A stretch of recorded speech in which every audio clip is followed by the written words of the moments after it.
Next కూడా తెలంగాణ నుంచే జమిలీ ఎన్నికలంటే సీఎం రేవంత్ భయపడుతున్నారన్నారు బీజేపీ ఎంపీ లక్ష్మణ్. జమిలీ ఎన్నికలు వస్తే పార్లమెంటుతో పాటు తెలంగాణలోనూ ఏకకాలంలో ఎన్నికలు జరిగే అవకాశం ఉందన్నారు.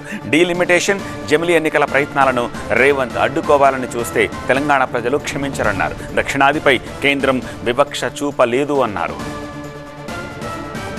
ప్రజలకు జరుగుతున్నటువంటి నష్టాన్ని దృష్టిలో పెట్టుకొని ఏకకాలంలో ఎన్నికలు తీసుకొస్తామంటే ఎందుకు దడుచుకుంటున్నారు?